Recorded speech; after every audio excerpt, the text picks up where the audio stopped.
பார்வதீபதஜே ஹர ஹர மகாதேவ. தென்னாடுடைய சிவனை போற்றி, எந்நாட்டவர்க்கும் இறைவா போற்றி. குணமிகு வியாழ குரு பகவானே, மனமுள வாழ்வு மகிழ்வுடன் அருள்வாய். ப்ரஹஸ்பதி வியாழ குரு பரமநேசா, கிரக தோஷமின்றி கடாட்சித்து அருள்வாய். தேவானாம் ச ரிஷீனாம் ச குரும் காஞ்சன சந்நிபம், புத்திபூதம் திரிலோகேஷம் தம் நமாமி ப்ரஹஸ்பதிம். சுராச்சாரியாஜ வித்மகே சுரஸ்ரேஷ்டாஜ தீமகே தன்னோ குரு பிரச்சோதயாத். அன்பார்ந்த எங்களுடைய ஆத்ரேயா தொலைக்காட்சி நேயர்களுக்கு உங்களுடைய ஜோதிட ஆச்சாரியர் ஜோதிட குரு சிவஸ்ரீ டி சரவணமாணிக்க சிவாச்சாரியர், எம்ஏ அஸ்ட்ராலஜர், காஞ்சி காமகோடி பீடம், வேத சிவாகம பாடசாலை, சங்கரமடம், காஞ்சிபுரம். அலைபேசி 9865098370. அடியனுடைய பணிவான வணக்கங்கள் மற்றும் ஆசீர்வாதங்கள். அன்பார்ந்த மகம், பூரம், உத்திரம் ஆகிய நட்சத்திரத்தில் பிறந்த சிம்மராசி நேயர்களுக்கு வருகின்ற 1/5/2024 புதன்கிழமை மாலை 5:10 பயிற்சியாகும் குரு பகவானுடைய பயிற்சி. குரு பகவான் வருடத்திற்கு ஒரு முறை ஒரு ராசியை விட்டு மற்றொரு ராசிக்கு பயிற்சியாகிறார். அப்படி பார்க்கும் பொழுது இந்த ஆண்டு 1/5/2024 மே 1ஆம் தேதி மேஷ ராசியிலிருந்து ரிஷபம் ராசிக்கு பயிற்சியாகிறார். அப்படி ரிஷபம் ராசிக்கு பயிற்சியாகும் தருவாயிலே சிம்ம ராசியான நம்ம ராசிக்கு என்னென்ன நன்மைகள் தரப்போகிறார், என்னென்ன பலாபலன்களை கொடுக்கப் போகிறார், நாம் பரிகாரம் செய்ய வேண்டிய கட்டாயத்தில் இருக்கிறோமா, இவையெல்லாம் பற்றித்தான் இந்த பதிவில் நாம் இப்போது காண இருக்கின்றோம்.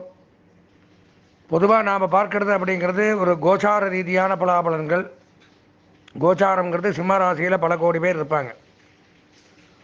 இப்படி அந்த பல கோடி பேரில் நாமளை ஒருத்தர் அந்த பொதுவான பலன்கள் அப்படிங்கிறது தான் இந்த பயிற்சிகளை குறிக்கக்கூடியது.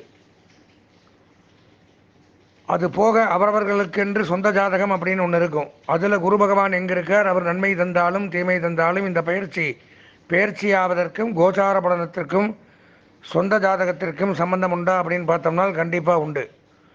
அப்போ என்ன பண்ணணும்னா, ஒவ்வொரு ராசிக்காரர்களும் ஒவ்வொரு நேயர்களும் இந்த மாதிரி பயிற்சி தருவாயில் சொந்த ஜாதகம் அப்படிங்கிறத ஒரு தடவை பார்த்துடணும்.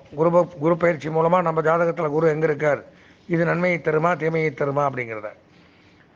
அப்படி சொந்த ஜாதகம் பார்க்க விருப்பமுடைய அன்பர்கள் என்னுடைய தொலைபேசி எண்ணான 9865098370 இந்த எண்ணிற்கு தாராளமாக தொடர்பு கொண்டு சொந்த ஜாதகத்தை தாங்கள் பார்த்து பலன்களை தெரிந்து கொள்ளலாம். இனி இந்த குரு பயிற்சி பலாபலன்கள் சிம்மராசிக்கு எப்படி இருக்குது அப்படின்னு பார்த்தோம்னா, இது நான் சொல்லக்கூடிய பலன் அல்ல. நமது 18 வகையான சித்தர்களில் ஒருவரான புலிப்பாணி சித்தர் அப்படிங்கிறவர் தன்னுடைய ஜோதிட அரிச்சுவடி ஜோதிட நூல்களில் அந்த காலத்தில் ஓலைச்சுவடிகளில் எழுதி வைத்து விட்டு போனதை பாடல்களாக, அதனுடைய விரிவுரையாக, அதனை தங்களுக்கு நான் பலன்களாக எடுத்து கூறுகிறேன்.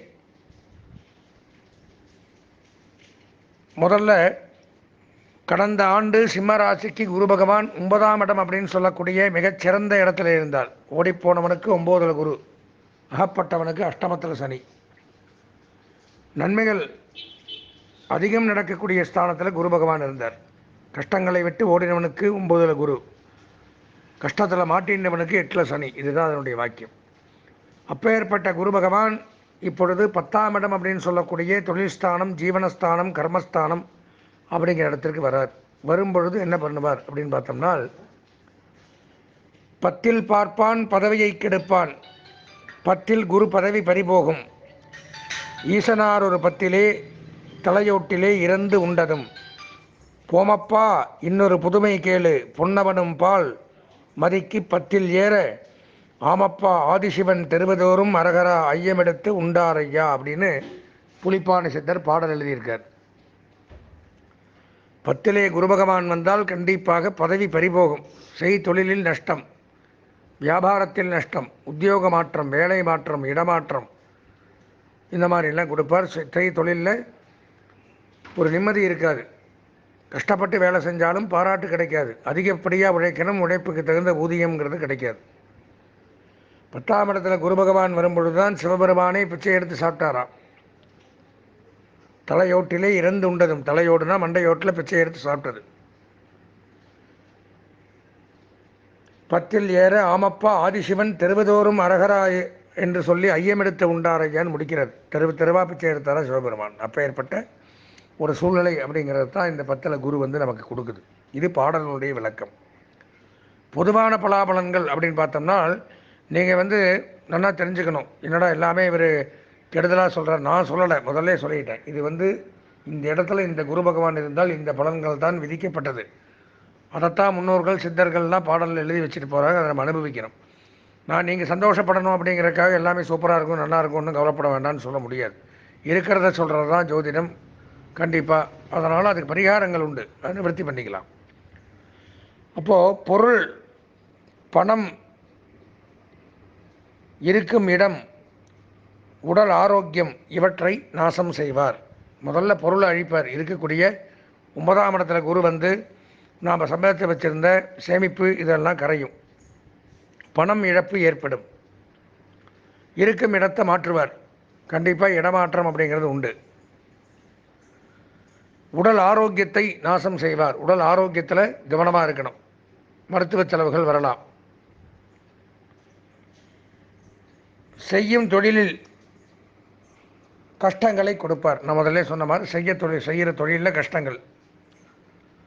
புத்திரர்கள் வகையில், குழந்தைகள் வகையில் தொல்லைகள் ஏற்படும். வாரிசுகள் மூலமாக பிரச்சனைகள், தொல்லைகள் அப்படிங்கிறத உண்டாக்குறார். சில பேருக்கு கண் சம்பந்தமான நோய்கள் வரலாம். நயன ரோகம் சொல்லுவாங்க. நயனம்னா கண் சமஸ்கிருதத்தில். நயன ரோகம் ஏற்படும். இஷ்டமானவர்களின் மரணம் ஏற்படும். நமக்கு ரொம்ப பிரியமானவர்கள், ஃப்ரெண்ட்ஷிப்பு, நண்பர்கள், பிடித்தவர்கள், இவர்களுடைய மரணத்தை சம்பவிக்க வைப்பாராம். இதுக்கு தான் சொந்த ஜாதகம் பார்க்கணுங்கிறது. அதில் நல்லா இருந்தால் இதெல்லாம் மாற்றம் ஏற்படும். பல வகையிலும் களைப்பு, அதாவது பல வகையிலும் ஓந்து போய் உட்காந்துக்கிறது, சோர்ந்து போய் உட்காந்துக்கிறது, ஓஞ்சு உட்காந்துக்கிறது, முடியல, டயர்டாக இருக்குது என்னால், அப்படி எந்த வேலையும் செய்ய முடியாமல் திணறுவது. புத்திராதி மரணம். தன் இருப்பிடத்தை விட்டு வெளியேறுவான். தான் இருக்கிற இடத்தை விட்டு தானே வெளியேறினா தான் நம்ம பிழைக்க முடியும். இங்கிருந்தால் ஒன்றும் பண்ண முடியாது. இருப்பிடத்திலிருந்து வெளியேறுறது. தன நஷ்டம். பிரிவினை உண்டாகும். குடும்பத்துக்குள்ளே பிரிவினை ஏற்படும். அம்மா பையன் பிரியணும், புருஷன் பொண்டாட்டி பிரியணும், அண்ணா தம்பிகள் பிரியணும், இப்படி பிரிவினை ஏற்படுத்துவார். கௌரவ பாதிப்பு ஏற்படும். நம்மளுடைய மரியாதை குறைவு அப்படிங்கிறது உண்டாகும். நமக்குன்னு ஒரு மரியாதையை தேடி வச்சுருப்போம் இவ்வளோ நாளாக, அதுக்கு பங்கம் ஏற்படும். அனைத்து காரியங்களிலும் தடையை ஏற்படுத்தும். எடுத்தோடனே ஒரு காரியம் முயற்சி செஞ்சோம், இந்த காரியம் நடந்துச்சு அப்படின்னு இருக்காது. பல தடவை அலையணும். கணவன் மனைவி பிரிவு உண்டாகும். குடும்பத்தை விட்டு பிரிந்து அலைந்து திரிந்து அங்கும் இங்கும் அலைக்க நேரிடும். குடும்பத்தை விட்டு பிரிஞ்சு அங்கு இங்கும் அலையணுமா. மேலதிகாரிகளிடம் பகைத்து நாமே பதவியை விட்டு விலக நேரிடும். மேலதிகாரிகள்கிட்ட சண்டை போட்டுக்கணும். போடா நீயுமாச்சோ வேலையுமாச்சோ அப்படின்ட்டு வந்துடுவோம். அப்புறம் சாப்பாட்டுக்கு கஷ்டப்படுவோம். அந்த மாதிரி ஒரு சூழ்நிலை உண்டாக்குவார். கடன் பட நேரிடும். இதெல்லாம் அவர் சொல்லியிருக்கார் புலிப்பாணி சித்தர். ஹிருதய நோய் வரக்கூடிய வாய்ப்புகள் உண்டு. அரசு வேலையில் இருக்கிறவங்க எச்சரிக்கையாக கவனமாக இருக்கணும். யார் சிம்ம ராசியிலிருந்து அரசு வேலையில் இருக்கிறவங்க இந்த குரு பயிற்சியில் கவனமாக இருக்கணும். தகப்பனார் உடல்நலம் பாதிக்கப்படலாம். தகப்பனார் வகை சொத்துக்கள் மூலம் பிரச்சனைகள் வரலாம். குறிப்பாக அரசியல்வாதிகை மிக மிக கவனமாக இருக்கணும். அரசியலில் இருக்கிறவங்க மிக மிக கவனமாக இருக்க வேண்டிய நேரம். அப்போ என்ன ஆகுதுன்னு பார்த்தோம்னா, இந்த 10 குரு வரும் பொழுது சிம்மராசினேயர்கள் அவசியம் பரிகாரம் செய்து கொள்ளக்கூடிய ஒரு ராசியாக விளங்குறீங்க. சரிங்க சாமி, பரிகாரம் என்ன பண்ணுறது எங்களுக்கு தெரியாது அப்படின்னு கேட்கலாம். நமது நேயர்கள் வசதிக்காக வேண்டியே அந்த குரு பயிற்சி அன்று எங்களுடைய ஆலயத்திலே குரு பகவான் சிறப்பு பரிகார யாக பூஜைகள் அப்படிங்கிறத நாங்கள் செய்கிறோம். நீங்கள் அதில் கலந்துண்டு தவறாமல் கலந்து கொண்டு குரு பகவானுடைய திருவருளுக்கு பாத்திரமாகணும். அதுக்கு என்ன பண்ணணும் அப்படின்னா, நான் சொல்லக்கூடிய எண்ணிற்கு வாட்ஸ்அப்பில் உங்களுடைய பெயர், நட்சத்திரம், ராசி இவை அனுப்பி வைத்துவிட்டு அதே நம்பரில் கூகுள் பே, ஃபோன்பேயில் பூஜை கட்டணமாக, சங்கல்ப கட்டணமாக, யாக பரிகார கட்டணமாக ரூபாய் 251 மட்டும் செலுத்தினால் அன்றைய தினம் தங்கள் பெயரில் யாகங்கள் வளர்த்தி சங்கல்பம் செய்து பூஜைகள் செய்து தங்களுடைய வீட்டு முகவரியை அனுப்பி வைத்தால் அதற்கு விபூதி குங்குமம், இந்த யாக கயிறு, இந்த ஓம ரட்சை இவைகளை பிரசாதமாக வழங்குவோம். இந்த விபூதி குங்குமம், இந்த ரட்சையை டெய்லி வச்சுக்கணும். இந்த கயிறை கையில் கட்டின்னு வந்தால் இந்த ஒரு ஆண்டு காலத்திற்கு குரு பகவான் சிம்மராசிக்கு செய்யக்கூடிய கெடுதலிலிருந்து விடுபட்டு சீரும் சிறப்புமாக செல்வச் செழிப்போட மற்ற நல்ல ராசிக்காரர்கள் எப்படி இருக்கிறார்களோ அந்த மாதிரி நாமும் வாழலாம் என்று கூறி ஆசீர்வதித்து விடைபெறுகிறேன். நன்றி, வணக்கம்.